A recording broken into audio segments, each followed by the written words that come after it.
Good morning students, welcome to back e-content learning platform KVSR Jaipur. Myself Rajesh Kumar Meena, PGT Geography, Kendriya Vidyalaya Savai Madhopur.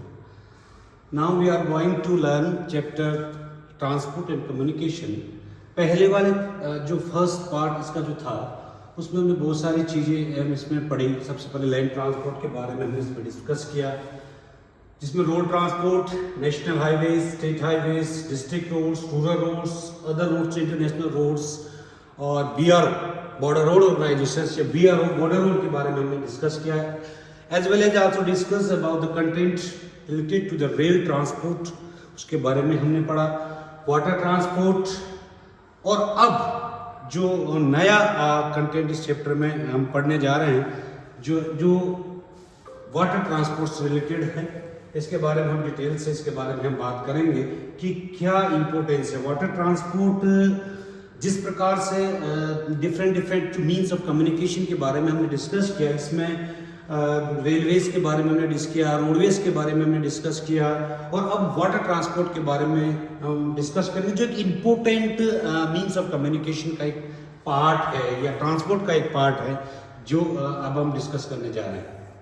अगर सबसे पहले यदि हम बात करें, इससे पहले जितने भी मीन्स ऑफ कम्युनिकेशन के जो साधन हैं जिसमें रोड रेल के बारे में, उनकी भी बहुत इम्पोर्टेंस है और यहाँ पर जो अपना वाटर ट्रांसपोर्ट है उसकी भी बहुत बड़ी इम्पोर्टेंस किसी भी देश की इकोनॉमी के लिए, वहाँ के लोगों के लिए बहुत इम्पोर्टेंट है.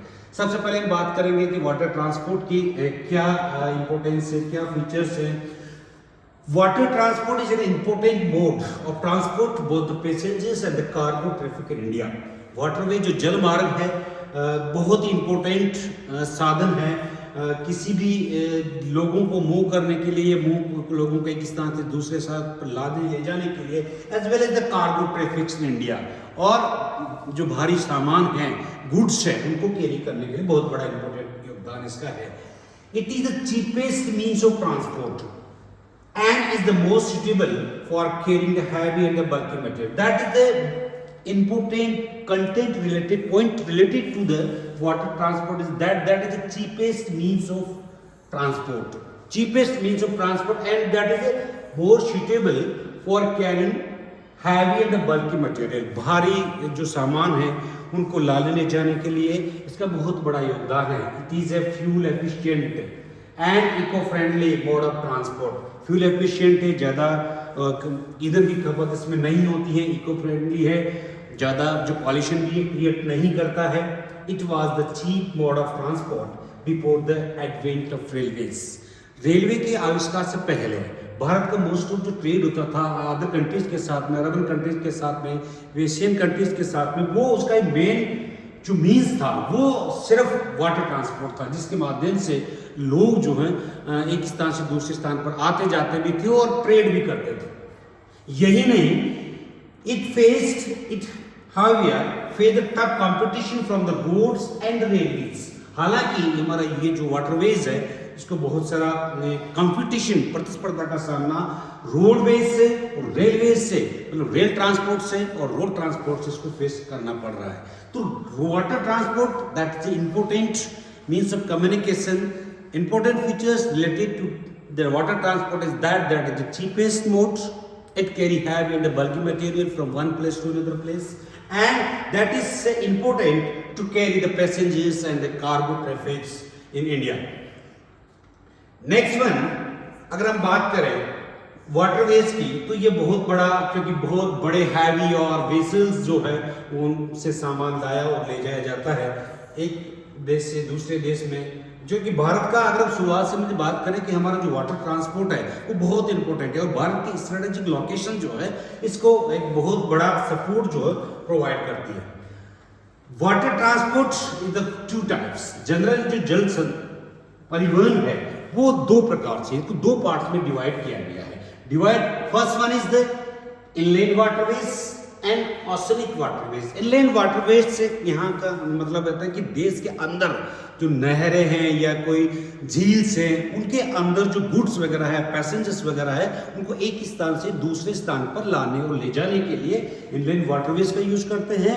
और ओशनिक वाटरवेज जिसका यूज अदर कंट्रीज के साथ में जो व्यापार होता है उन कंट्रीज तक आने जाने के लिए, सामान को लाने ले जाने के लिए जो सी और ओशन का यूज करते हैं वो ओशनिक वाटरवेज। तो दो प्रकार से वाटर ट्रांसपोर्ट को कैटेगराइज किया गया है। First one is inland waterways, जिसका जो कि जनरली देश के अंदर ही इसका काम यूज होता है। दूसरा है ओशनिक वाटरवेज, जो अदर कंट्रीज के साथ में जो व्यापार होता है, लोगों का मूवमेंट होता है, उसके लिए इंपॉर्टेंट होता है। First one we discuss about the content is inland waterways. Inland waterways की क्या इंपॉर्टेंस है?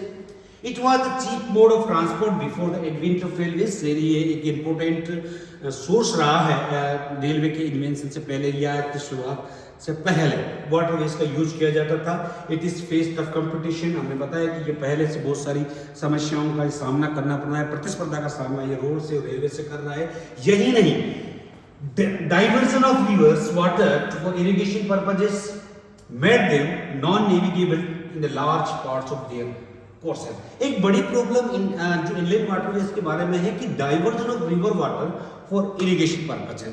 समय के साथ साथ क्योंकि नदियों में जो पानी है जनरली इरिगेशन पर्पजेस के लिए या अदर पर्पजेस के लिए काम में लिया जाता है, उसमें जो अवेलेबिलिटी है वाटर की वो क्या है, कम हो गई है, और कम होने की वजह से वो नेविगेबल नहीं रह गई है। अब उसमें गुड्स कैरी करने के लिए, पैसेंजर को कैरी करने के लिए वो डिजायरेबल नहीं है। India is 14,500 kilometre navigable waterways. Bharat के अंदर लगभग 14,500 किलोमीटर जो एरिया है, इतना किलोमीटर जो हो वाटरवेज के रूप में काम में लिया जाता है। मतलब यहाँ पर गुड्स को कैरी करने के लिए, पैसेंजर को कैरी करने के लिए इसका यूज किया जाता है। It contributes about 1% of the countries transportation. और ये भारत के अंदर, देश के अंदर इसका योगदान 1% है। ट्रांसपोर्टेशन में इसका योगदान लगभग 1% के आसपास यहाँ पर है। It comprises reverse, canals, backwaters, cracks etcetera.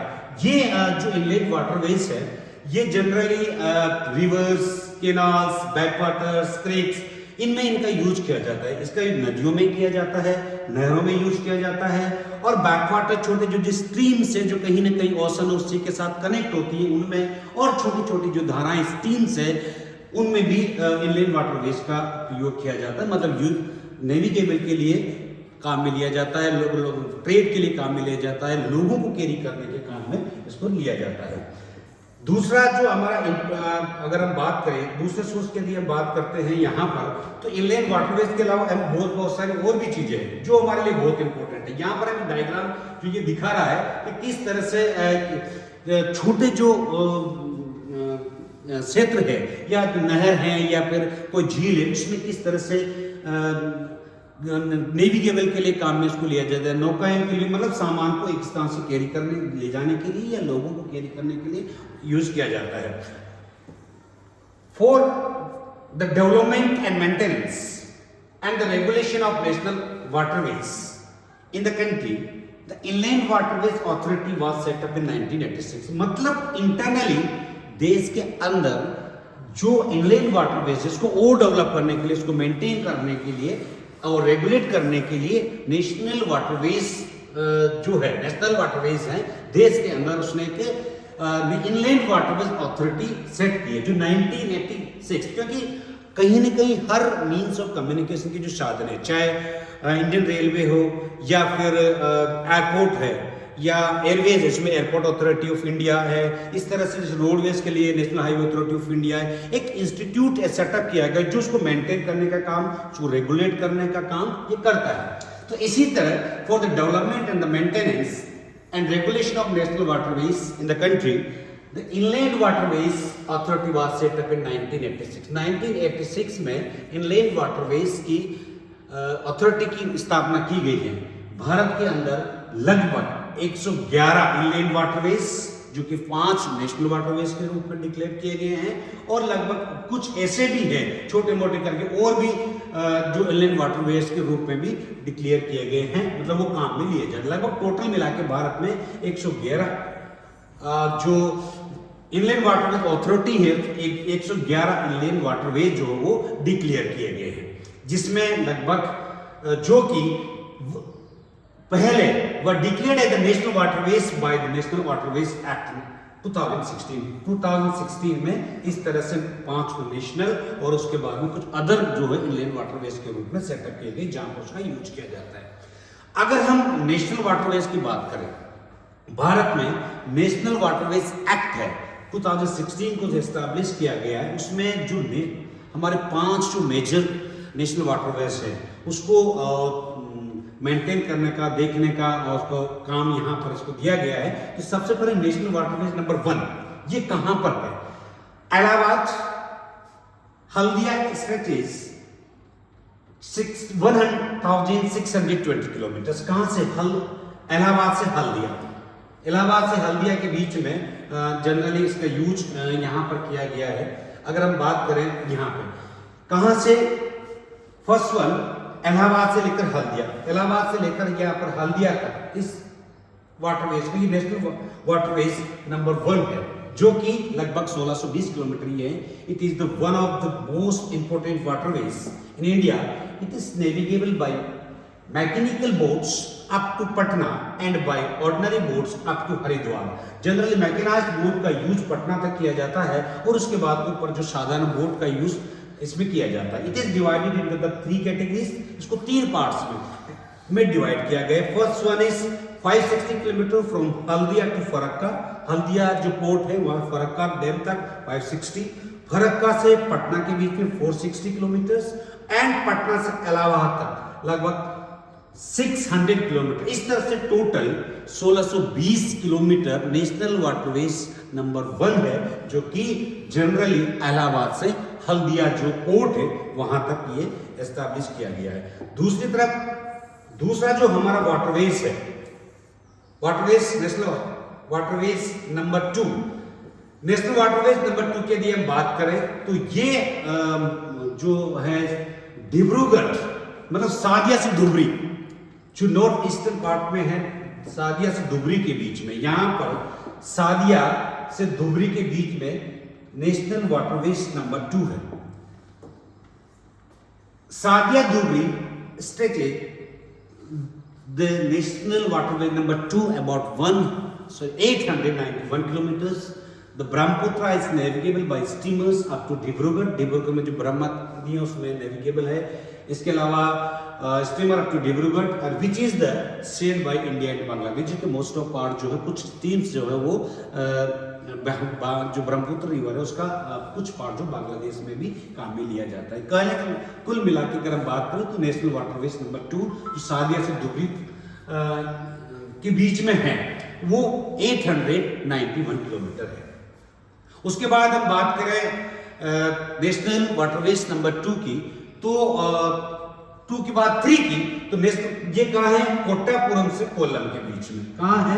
Kottapuram से कोल्लम जो कि केरला में है।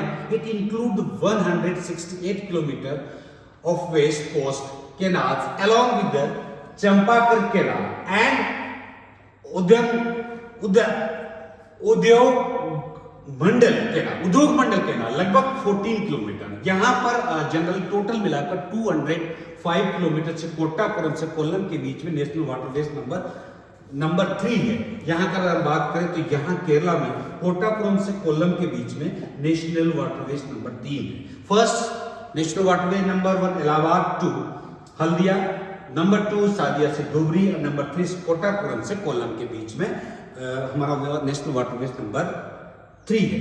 उसके बाद नेशनल वाटरवेज नंबर 4 की बात करें, national waterways number specified stretches of Godavari and the Krishna reverse along with the Kakinada Puducherry state of canal. लगभग ये 1078 किलोमीटर है जो कि जनरली इसमें most of part Krishna river है या आपकी जो गोदावरी रिवर है उसका जो डेल्टाई रीजन है उन सबको कवर करते हुए इसमें लिया गया है। अगर हम वाटरवेज नंबर 4 की बात करें तो काकीनाडा से लेकर हमारा जो गोदावरी का जो डेल्टा है, महानदी का जो डेल्टा है, वहां से लेकर पुडुचेरी तक नेशनल वाटरवेज नंबर 4 इसमें आता है।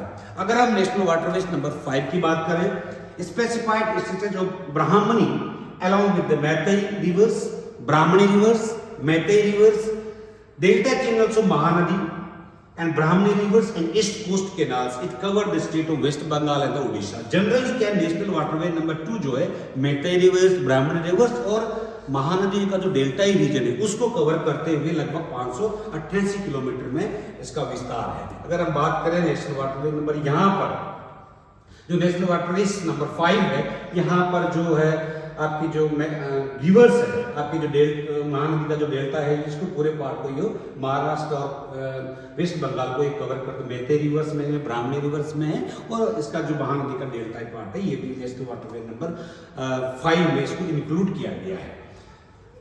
इसके बाद यदि हम बात करें मेजर 5 नेशनल वाटरवेज में, number 1, number 2, number 3, number 4, number 5, ये मेजर नेशनल वाटरवेज है भारत में जो डिक्लेयर्ड किए गए हैं। इसके बाद अगर हम जनरली एक ग्राफ के तौर पे टेबल के रूप में इनको देखें तो आप ये देखेंगे कि नेशनल वाटरवेज नंबर 1 जो कि इलाहाबाद से हल्दिया प्रयागराज लगभग 1620 किलोमीटर जो 3 पार्ट्स में डिवाइड किया गया है।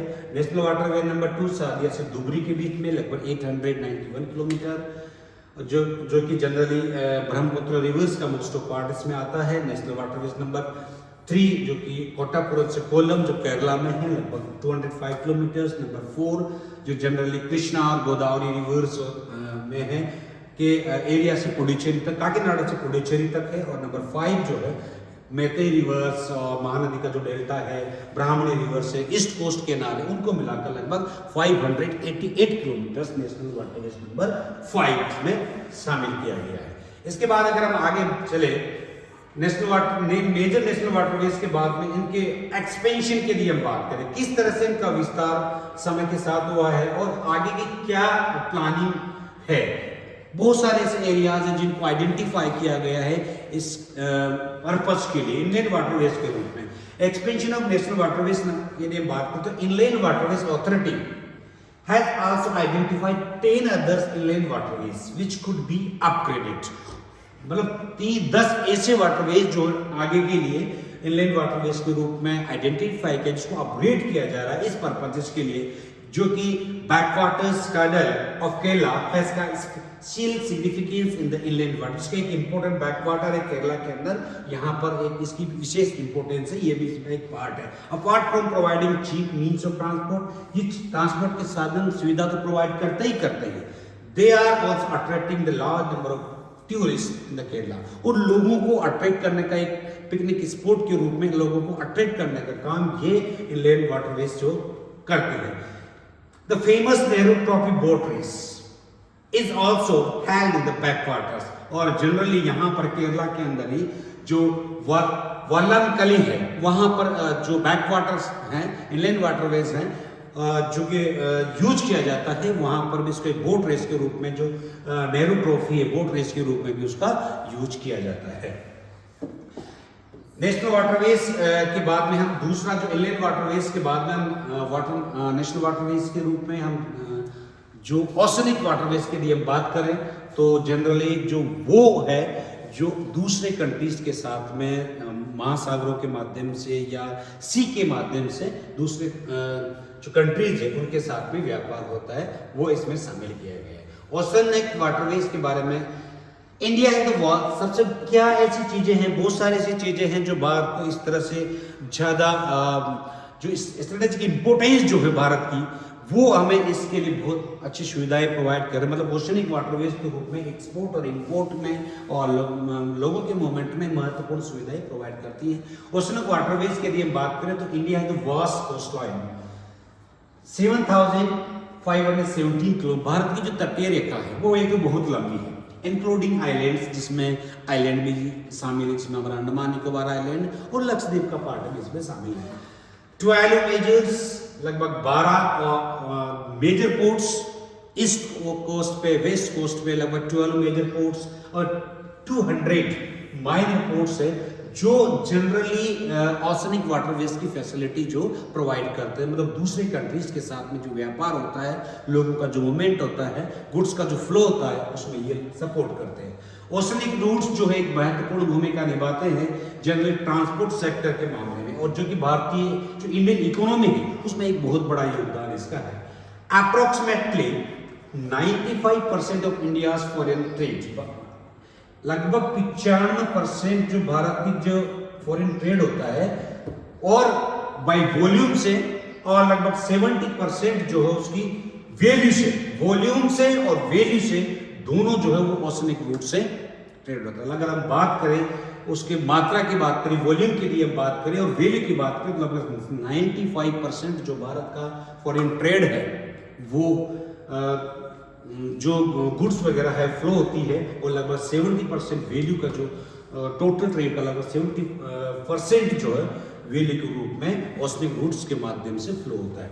Apart from the international trade, these are also the used for the purpose of transportation. International trade तो होता ही होता है, लेकिन ट्रांसपोर्टेशन के रूप में भी यूज किया जाता है between the islands and the rest of the country.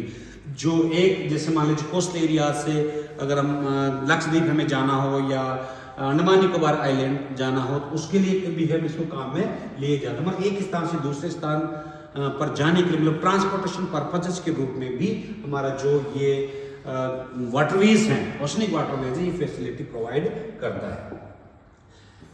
दोनों वाटरवेज के बाद में अगर हम बात करें कि भारत का जितना भी ट्रेड होता है, मोस्ट ऑफ जो कि लॉन्ग कोस्ट लाइन भारत की है, तो most of the 12 major ports ये अदर ईस्ट एशिया में और जनरली वेस्ट एशिया में जो कंट्रीज है, अफ्रीका कॉन्टिनेंट और यूरोप के continent, through the Suez canal के माध्यम से कंट्रीज के साथ में, यूरोपियन कंट्रीज के साथ में ट्रेड यहाँ से इस रूट के माध्यम से, ओशनिक रूट के माध्यम से किया जाता है। ये इस तरह का व्यापार भारत में इसी रूट से होता है। तो जनरली क्या हमारा जो वाटरवेज है उसकी भी बहुत बड़ी इंपॉर्टेंस भारत में है, इसका बहुत बड़ा योगदान भारत में रहा है, वाटरवेज का भी, रेलवेज का भी, और दूसरा अगर हम रोडवेज का भी, सबका अपने अपने स्पेसिफिक इंपॉर्टेंस है।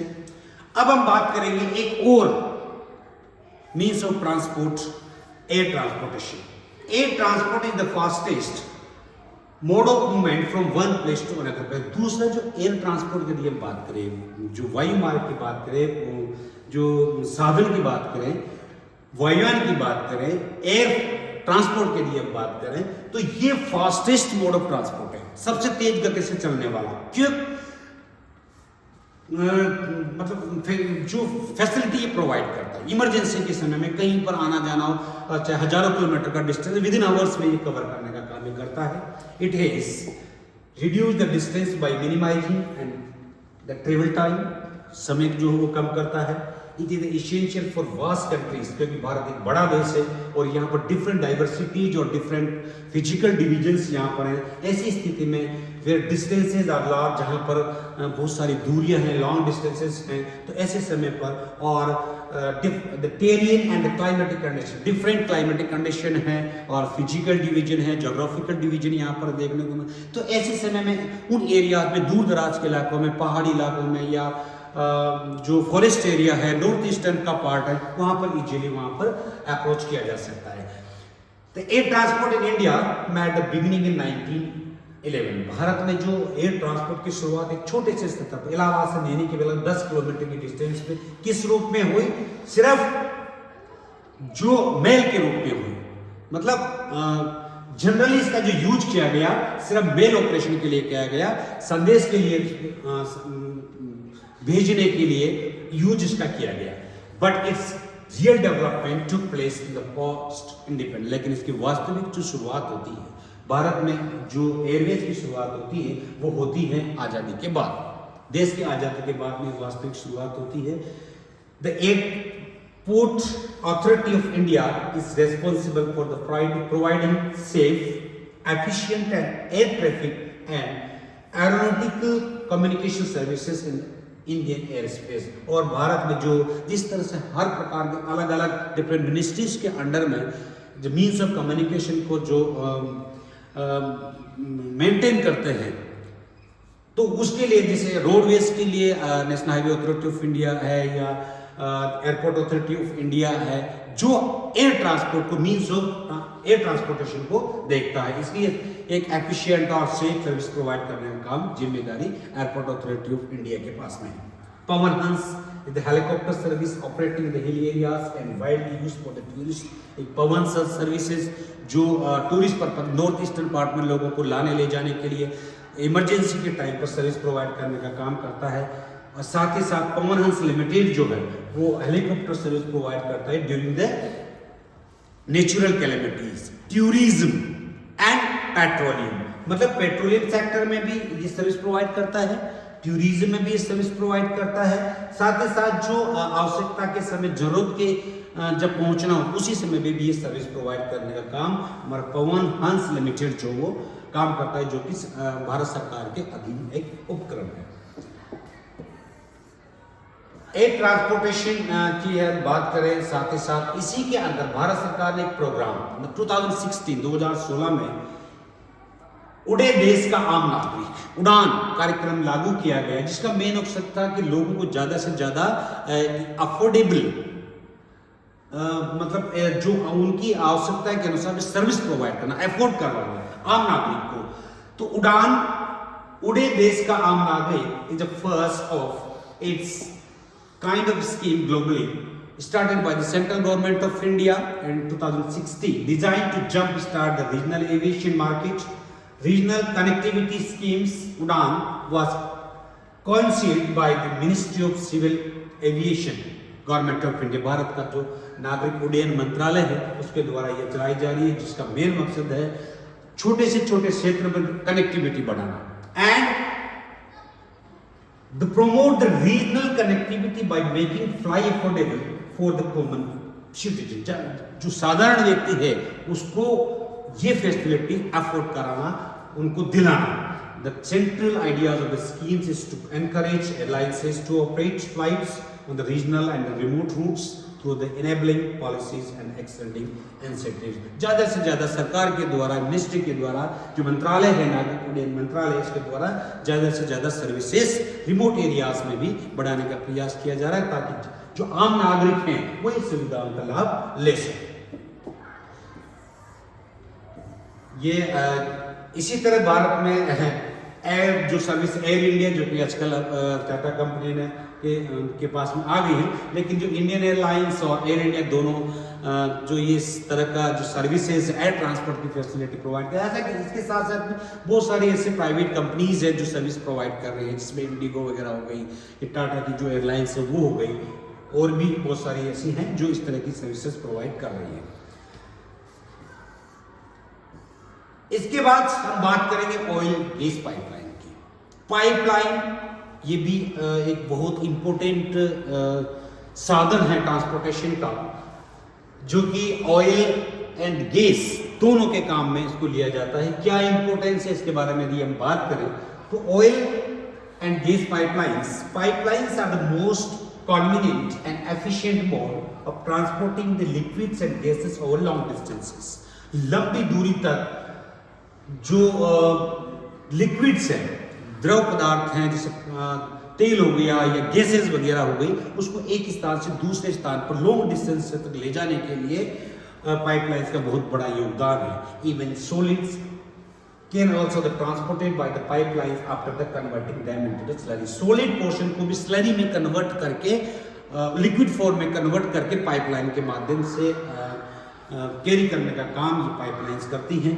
भारत के अंदर ऑयल के फील्ड में ऑयल इंडिया लिमिटेड, जो कि एक इंस्टीट्यूशन है भारत सरकार का, जो petroleum and natural gas petroleum मंत्रालय उसके अंडर में ये काम करता है। Under the administrative setup of Ministry of Petroleum and Natural Gas is engaged in the exploration and production and transportation of crude oil and natural gas. मतलब generally जो oil India limited है, ये जो ऑयल है उसके exploration में भी, उसके उत्पादन में भी, साथ ही साथ उसका ट्रांसपोर्टेशन मतलब खोजों में करने का काम, ट्रांसपोर्ट करने का काम, as well as the production करने का काम ऑयल इंडिया लिमिटेड वो कर रही है। ये जनरली एक 1959 में ऑयल इंडिया लिमिटेड की स्थापना 1959 में की गई थी।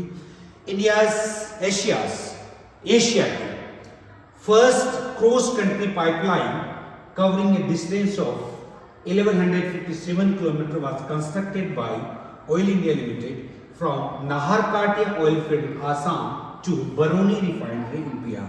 यहाँ पर जो जनरली क्या है, जो फर्स्ट पाइपलाइन है जो कि एशिया की फर्स्ट, जो दूसरे कंट्रीज को भी कवर करते हुए निकल रही, कुछ ब्रांचेज जो है बांग्लादेश वगैरह में भी है, तो ये लगभग 1157 किलोमीटर की जो पाइपलाइन है वो ऑयल इंडिया लिमिटेड के द्वारा नाहरकाट या आसाम के ऑयल फील्ड से लेकर जो रिफाइनरी है बरौनी बिहार में उसको कनेक्ट करने का काम ये करते हैं। उसके बाद इसकी जो पाइपलाइन जो है वो कानपुर तक एक्सटेंड की गई नहीं 1960, उसके बाद इसका विस्तार किया गया और 1966 में इसको कानपुर तक पहुंचाने का काम किया गया।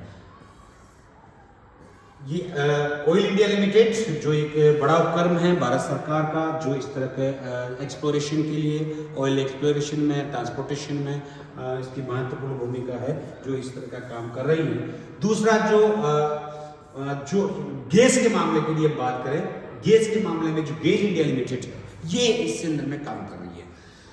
गेल India limited was set up in 1984, इसकी जो स्थापना हुई है 1984, जो कि ये भी एक भारत सरकार का उपक्रम है to transport, process and market natural gas for its economic use. आर्थिक पर्पज के लिए, उद्देश्य के लिए इसको ट्रांसपोर्ट करने का काम, इसको मार्केट तक पहुंचाने का काम, या इसकी जो जरूरतें हैं उनको पूरा करने के काम गेल इंडिया लिमिटेड नेचुरल गैस के संदर्भ में कर रहा है। भारत में जो अगर हम फर्स्ट नेचुरल गैस पाइपलाइन की बात करें तो ये गेल इंडिया लिमिटेड के द्वारा बनाई गई है, कंस्ट्रक्ट की गई है। हजीरा विजयपुर जगदीशपुर HV जिग pipeline, gas pipeline constructed by GAIL linked the Mumbai High and Bassi gas field with the various fertilizers, powers and industrial complexes in the western and northern part। Bharat के उत्तर में इसमें मथुरा वगैरह है, या पश्चिम में वहां पर ये फर्टिलाइजर्स बनाने वाले जो इंडस्ट्री जो वहां पर है, पावर के जो है बहुत सारे इंडस्ट्रियल सेक्टर को, केमिकल सेक्टर को, उनको ये कवर, उनको जोड़ने का काम ये लाइन जो हजीरा विजयपुर जगदीशपुर जो पाइपलाइन है वो कर रही है, जो कि मुंबई के बसिन से लेकर नॉर्थ और नॉर्थ वेस्ट पार्ट को ये कवर करती हैं, जो लगभग 1700 किलोमीटर की ये पाइपलाइन है। Overall India's gas infrastructure has expanded over 10 times from, और समय के साथ साथ हमारा जो गेल इंडिया लिमिटेड इस संदर्भ में बहुत काम कर रही है, और समय के साथ जो गैस पाइपलाइन है वो बढ़ रही है। लगभग अगर हम बात करें तो शुरू में 1700 किलोमीटर की गैस पाइपलाइन जो बिछाई गई थी वो लगभग 18,500 किलोमीटर की हो गई है, और उसके बाद आगे और ज्यादा इसको बढ़ाने का प्रयास भारत सरकार के द्वारा यहाँ पर किया जा रहा है। लगभग 34,000 तक पहुँचाने का काम भारत सरकार के द्वारा यहाँ पर किया जा रहा है। अगर हम आगे की हम बात करें, ऑयल इंडिया लिमिटेड और natural gas, GAIL and oil India limited दोनों ही ऐसे उपक्रम हैं जो natural gas as well as oil दोनों के क्षेत्र में एक महत्वपूर्ण काम यहाँ पर कर रहा है। अगर हम LPG गैस की बात करें तो जनरली ये हजीरा विजयपुर जगदीश जो पाइपलाइन है वो यहाँ से वडोदरा, झाबुआ, विजयपुर, उसके बाद कानपुर भी, शाहजहांपुर, धौलपुर, मथुरा तक यह हजीरा विजयपुर जगदीश पाइपलाइन है, जो ये गैस को ट्रांसपोर्ट करने का काम डिफरेंट इंडस्ट्रियल सेक्टर्स है, फर्टिलाइजर इंडस्ट्रीज हैं, वहां तक पहुंचाने का काम ये कर रही है। यहाँ ये तो रही ऑयल एंड गैस। ऑयल के लिए काम करने वाले जो बड़ा पब्लिक सेक्टर जो इंस्टीट्यूट है वो है ऑयल इंडिया लिमिटेड, और नेचुरल गैस को ट्रांसपोर्ट, एक्सप्लोर, प्रोडक्शन, मार्केट करने का काम वो कर रहा है, वो आपका गेल इंडिया लिमिटेड कर रहा है। अब आगे हम बात करें कम्युनिकेशन नेटवर्क की, ट्रांसपोर्टेशन के साथ साथ कहीं ना कहीं कम्युनिकेशन भी बहुत बड़ा योगदान है। इनिशियली कम्युनिकेशन नेटवर्क की बात करें, the means of communication were also the means of transportation. कहीं ना कहीं ये आपस में इसको जो the means of communication were also the means of transportation, कहीं ना कहीं ये इसके साथ में जुड़ा हुआ है, दोनों एक दूसरे से जुड़े हुए हैं। Human beings have the evolved different methods of communication over समय के साथ साथ। अगर शुरुआत के लिए हम बात करें, एंशिएंट टाइम से बात करें, शुरुआत में जो मैसेज है जो पहुंचाने के लिए ड्रम बजाकर मस्जिद पहुंचाए जाते थे। उसके बाद में आवाज लगाई जाती थी और एक इंडिकेशन दिया जाता था, आग जलाई जाती, धुआं किया जाता था। साथ ही साथ जो शुरुआती दौर में लोग पैदल चलकर, जैसे नहीं होता कि देसी पहले के समय में जो रियासती होती थी उसके एक राजा के द्वारा दूसरे राजा तक संदेश पहुंचाने के लिए लोगों को पहुंचाया जाता था। साथ फिर उसके बाद में हॉर्सेस के माध्यम से, केमल के माध्यम से, dog, birds and other animals are also used to send, और संदेश पहुंचाने के लिए फिर जानवरों का यूज किया जाने लगा, कबूतर का यूज किया जाने लगा।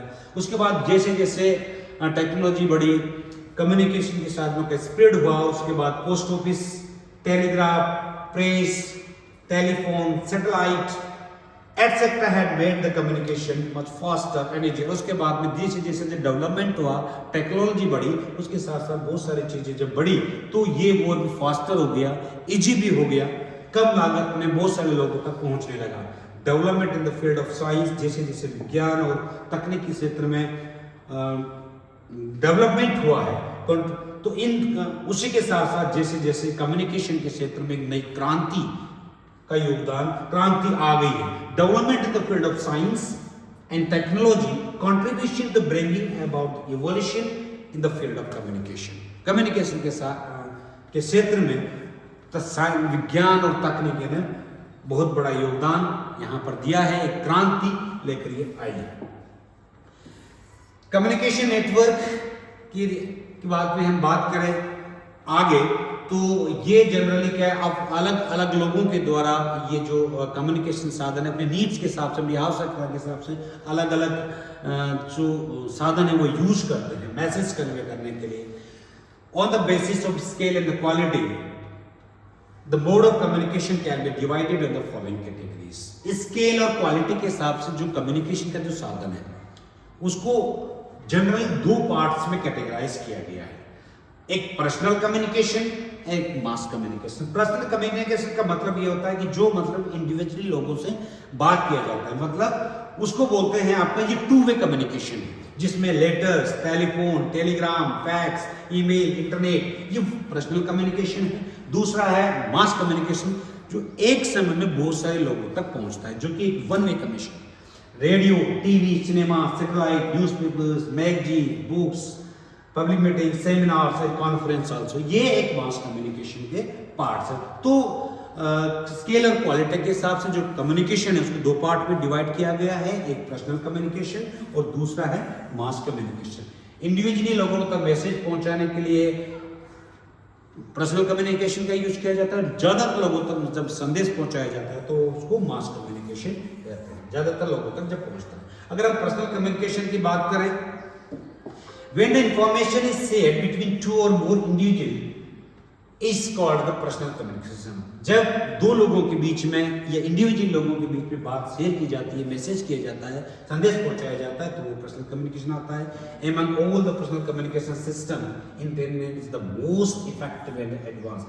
आज के समय पे जो इंटरनेट है वो बहुत बड़ा योगदान है, इसकी इंपोर्टेंस बहुत ज्यादा बढ़ गई, एक इफेक्टिव है और एडवांस भी है। It is widely used in urban area, ज्यादातर जो ये अर्बन एरियाज में इसका यूज होता है।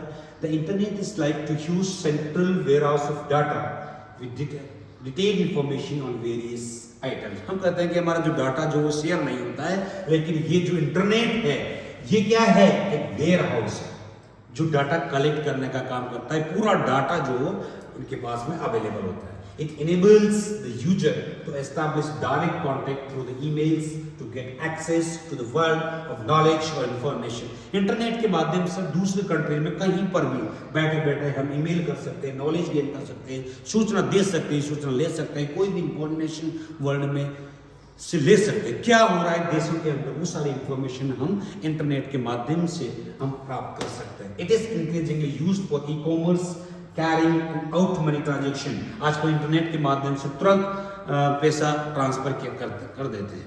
नहीं, इंटरनेट के माध्यम से फोन पे, गूगल पे तुरंत हम अपना जो कोई भी चीज़ लेते हैं उसको ट्रांसफर कर सकते हैं। यही नहीं, कोई भी डिलीवरी है कोई भी चीज़ हम डिफरेंट ई कॉमर्स प्लेटफॉर्म है, जैसे अमेजन है या फ्लिपकार्ट है, उससे हम कोई भी चीज़ जो है ऑर्डर कर सकते हैं। The network through the internet and emails provide efficient access to information at the comparatively low cost. और दूसरा जो है कम कॉस्ट में हम ये बहुत सारी इंफॉर्मेशन इसके माध्यम से प्रोवाइड एनेबल कर रहे हैं। It is enables with the basic facilities of the direct communication. ये बेसिक फैसिलिटीज और है जो हमें इनेबल कराती है डायरेक्ट जुड़ने की। तो इंटरनेट का बहुत बड़ा योगदान यहाँ पर है। दूसरे हम पर्सनल कम्युनिकेशन की बात करें, मास कम्युनिकेशन, ये जो ज़्यादा लोगों तक पहुँचता है, जिसमें आपका टेलीविजन बड़ा है शुरुआत के दौरान पे, इसके बाद में बहुत सारे रेडियो हो गए, मैगजीन हो गई, न्यूज़पेपर वगैरह जो ज़्यादा लोगों तक पहुँचते हैं। When the information is shared with a large group of people, it's called a mass communication. जब इंफॉर्मेशन, सूचना, जो मैसेज लार्ज लोगों तक पहुंचता है तो वो मास कम्युनिकेशन में आता है। ये वन वे प्रोसेस है। It include the radio, TV, newspaper, books, ये इसके पार्ट्स जो मास कम्युनिकेशन के अंदर में आते हैं। That is the example of mass communication. Mass communication की यदि हम बात करें तो इम्पोर्टेंट आप सबसे पहले आता है रेडियो, जो एक बहुत बड़ा सूचना के लिए का एक सोर्स रहा है काफी समय में। Radio broadcasting started in India in 1923। Bharat के अंदर जो रेडियो की शुरुआत की 1923 में रेडियो क्लब बॉम्बे के द्वारा शुरुआत की गई थी 1923 में। It gained immense popularity and changed the social cultural life of people। इसने क्या है, इतनी पॉपुलैरिटी हासिल की रेडियो ने कि लोगों की जो सामाजिक और सांस्कृतिक जो कल्चर है, सामाजिक जो लाइफ है लोगों को, उनको उसने बदल दिया। हर लोगों के पास रेडियो होता था। यही नहीं, बहुत सारी इंफॉर्मेशन, न्यूज़, एंटरटेनमेंट के रूप में, क्रिकेट की कमेंट्री सुनने में भी इसका काम बड़े स्तर पर काम लिया। तो इसका मतलब जनरली क्या, जो रेडियो जो है उसने बहुत ज़्यादा पॉपुलरिटी गेन की, लोगों को की लाइफ भी इसने बदल दी। इसलिए government took this opportunity and brought this popular mode of communication under the control। उसके बाद सरकार ने जब इसकी पॉपुलरिटी देखी तो 1930 में 1930 में इसने क्या है, under the Indian broadcasting system इसको कंट्रोल अपने काम में कर लिया और उसको नाम रख दिया इंडियन ब्रॉडकास्टिंग सिस्टम। और उसके बाद 1936 में इसका नाम बदल के रख दिया ऑल इंडिया रेडियो। उसके नाम 1936 में उसका नाम बदला, उसका नाम रख दिया ऑल इंडिया रेडियो। एंड बाद में 1957 में नाम रखा उसका Akashvani. All India radios broadcast variety of programmes related to information, education, entertainment. जो ऑल इंडिया रेडियो बहुत सारे एंटरटेनमेंट का काम करता है, बहुत सारी शिक्षाप्रद जानकारियाँ प्रोवाइड करता है, मौसम की सूचनाएं प्रोवाइड करता है, या कृषि की सूचनाएं प्रोवाइड करता है, क्या बोना है, कितना खाद डालना है, कब डालना है, कब पानी देना है, एग्रीकल्चर सेक्टर से रिलेटेड भी बहुत सारी इंफॉर्मेशन प्रोवाइड करता है। और साथ ही साथ एक सबसे बड़ा एंटरटेनमेंट के रूप में भी काम करता है। स्पेशल न्यूज बुलेटिन्स, वेदर संबंधित जो इंफॉर्मेशन है वो ब्रॉडकास्ट की जाती है। Also broadcast at specific occasions like parliament sessions and state legislature. जो सेशन होते हैं पार्लियामेंट, उसकी भी सूचना ये प्रोवाइड करते हैं। स्पेशल बुलेटिन्स इसके रेडियो मतलब के द्वारा, आकाशवाणी के द्वारा प्रोवाइड की जाती है, सूचना प्रोवाइड की जाती है कि संसद में क्या चल रहा है, विधानसभा में क्या चल रहा है, ये सब चीजें। इसके बाद दूसरा जो हमारा मास मीडिया का जो एक इम्पोर्टेंट है, ये रेडियो एक ऐसा माध्यम था कि पूरे परिवार के लोग आराम से काम भी करते हैं, खाना भी खाते हैं, काम भी करते हैं और एंटरटेन भी करते हैं। ऐसा माध्यम रहा है। उसके बाद टीवी जो एक मास कम्युनिकेशन का एक साधन है, it is the most effective audio visual. अब तक तो ऑडियो ही था, अब आ गया विजुअल। ऑडियो और विजुअल दोनों। Audio visual medium of disseminating information and educating masses. इसके बाद में ऑडियो विजुअल के रूप में एक ऐसा सोर्स मिला जो बहुत सारी इंफॉर्मेशन भी प्रोवाइड करता था, हर तरह की सूचना प्रोवाइड करता है। Initially the TV services also limited only the national capital. शुरुआती दौर के लिए बात करें या तो शुरुआत में तो जो बड़ी बड़ी राज्य राजधानी, शुरुआत में क्या है कि सेवा है, टेलीविजन की जो सेवा है सिर्फ राजधानी तक ही सीमित थी। लेकिन where its began in 1959, after 1972 several other centers became open। उसके बाद राजधानी से थोड़ा ऑपरेशन दूसरे जो सेंटर्स हैं, अर्बन सेंटर्स है, वहां पर लाई गई। 1976 TV was delinked from the All India Radio and got a separate identity as Doordarshan. उसके बाद 1972 में 1972 में पहले क्या था कि ऑल इंडिया रेडियो के द्वारा ही दूरदर्शन का कार्यक्रम चलता था, ब्रॉडकास्ट किया जाता था। तो यहाँ पर 1972 में रेडियो, ऑल इंडिया रेडियो और टीवी जो है अलग हो गई और उसको नाम दिया गया दूरदर्शन। आफ्टर इनसेट 1A जो सैटेलाइट है उसके माध्यम से national TV DD1 became operational, उसके बाद DD1 आया, Doordarshan 1 common national programmes was started for the service provided in the backward and remote areas, remote rural area. उसके बाद में DD1 ने रिमोट एरियाज में दूर दराज के इलाकों में धीरे धीरे जो ये एक सूचना का माध्यम बना, सर्विस प्रोवाइड करने का काम इसने शुरू किया। There are used to create awareness, लोगों को अवेयर करने का काम। ऑन गवर्नमेंट पॉलिसी, सरकार की नीतियों से रिलेटेड, कार्यक्रमों से रिलेटेड, बीमारियों से रिलेटेड, उनकी रोकथाम से रिलेटेड एंड उनके प्रिकॉशन से रिलेटेड सूचनाएं देने का काम इसने किया। They are used for the purpose of advertisement of the various product. और यही नहीं, बहुत सारी साबुन है या टूथपेस्ट है, उनको एडवर्टाइज करने का प्लेटफॉर्म भी ये टीवी जो है वो कर रहा है। तो they are used for the purpose of advertisement of the various products, जो कि तो जनरली टीवी की जो शुरुआत अगर हम बात करें 59 से कैपिटल तक रहा, उसके बाद दूसरे एरियाज में इसको लाया गया। 1976 में इसको ऑल इंडिया रेडियो से अलग किया गया और दूरदर्शन के रूप में सामने आया। धीरे धीरे अपनी सेवाएं जो है ब्रॉड स्तर पर, लार्ज एरियाज में अपनी सेवाएं शुरू की। टीवी आज भी बहुत इंपॉर्टेंट है।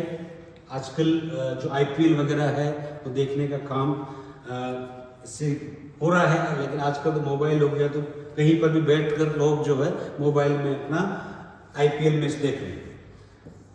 उसके बाद में आता है एक सैटेलाइट कम्युनिकेशन। धीरे धीरे जब टेक्नोलॉजी बढ़ी तो फिर हमारे पास सैटेलाइट्स कम्युनिकेशन हुआ। Satellites are the mode of communication, they regulate the use of other means of communication. Satellite वो चीज दूसरे जो रेडियो है, टीवी है, मोबाइल है, उनको रेगुलेट करने का काम ये सैटेलाइट कम्युनिकेशन कर रहा है। Satellite images can be used for the weather broadcast. Satellite के जो इमेजेस, सैटेलाइट के माध्यम से बहुत सारे जो इमेजेस वगैरह है वो भेजने का काम, natural calamities, surveillance of border area की सुरक्षा का काम और नेचुरल कैलेमिटीज को मॉनिटर करने का काम हमारे सैटेलाइट कर रहे हैं। On the basis of configuration purposes, different works और पर्पसेस के उद्देश्य से जो सैटेलाइट कम्युनिकेशन है उसको दो ग्रुप में डिवाइड किया गया है जनरली। एक ये इनसेट और एक IRS। First one is first satellite system, Indian national satellite INSAT which was established 1983। जो इनसेट जो है वो 1983 में एस्टैब्लिश किया गया।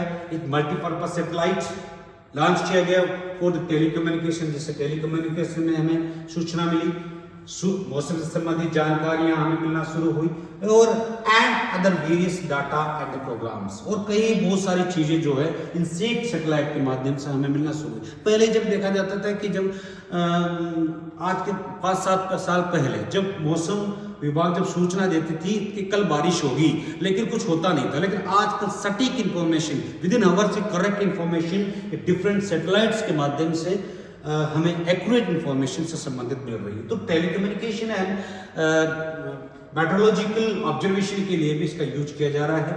इनसेट जो सैटेलाइट्स है वो मोस्टली कम्युनिकेशन, ब्रॉडकास्टिंग, मेट्रोलॉजी के लिए डिजाइन इसको किया गया है। और इस यही नहीं, जो सैटेलाइट्स उनके माध्यम से उनकी सर्विसेज जो है टीवी और रेडियो की प्राप्त कर रहे हैं।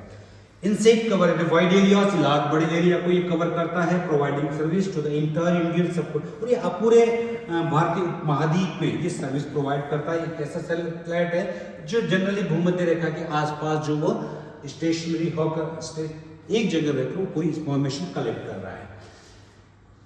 ये इस तरह से सैटेलाइट्स है जो फिक्स इंफॉर्मेशन जो है देश की प्रोवाइड कर रहा है। दूसरा जो ग्रुप है हमारा एक Indian remote sensing satellite IRS। Indian Remote Sensing Satellite System became operational within the launching of IRS IA in March 19। और इसकी जो शुरुआत होती है एक रिमोट सेंसिंग सैटेलाइट जो कि 1988 मार्च में रशिया से ये भेजा गया। Baikonur in Russia, India is also developed. उसके बाद भारत ने भी अपना एक पेट लॉन्च पर डेवलप किया, पोलर सैटेलाइट लॉन्च व्हीकल, जिसके माध्यम से ये जो सैटेलाइट है वो भेजने का काम यहाँ से किया जाने लगा। IRS focused on earth observation, जो पृथ्वी है उसको ऑब्जर्वेशन के लिए, and remote sensing, and provide the data of agriculture, कृषि से संबंधित जानकारियां, फॉरेस्ट से संबंधित जानकारियां है, लैंड यूज मैपिंग, जमीन कहाँ कहाँ कितनी काम में ली जा रही है, वो साथ ही साथ नेचुरल रिसोर्सेज को मैनेजमेंट, वाटर रिसोर्सेज को या मिनरल्स को उसको मैनेज करने का काम ये IRS के माध्यम से किया जा रहा है। And also the disaster management. IRS typically cover the small areas, generally ये कम एरिया को ये कवर करता है विद हाई रिजोल्यूशन। इसका रिजोल्यूशन जो इनसेट के कंपैरिजन में हाई रहता है, focusing on specific regions of the detail analysis, और ये स्पेसिफिक रीजन की डिटेल एनालिसिस हर फील्ड में, चाहे हम नेचुरल रिसोर्स की बात करें, डिजास्टर की बात करें, एग्रीकल्चर, फॉरेस्ट्री, उन सभी की इंफॉर्मेशन ये कलेक्ट करता है। और the national remote sensing centre NRSC Hyderabad जो है ये डाटा कलेक्ट करने का काम प्रोवाइड करता है। The national remote sensing centre NRSC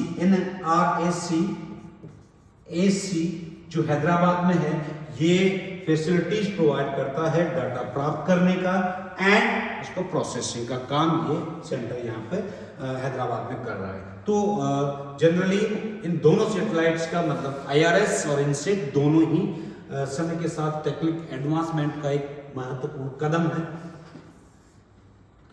ये IRS इस तरह से सैटेलाइट इंफॉर्मेशन हमें प्रोवाइड करता है, नेविगेशन की, GPS की, बहुत सारी इंफॉर्मेशन हमें ये प्रोवाइड करता है।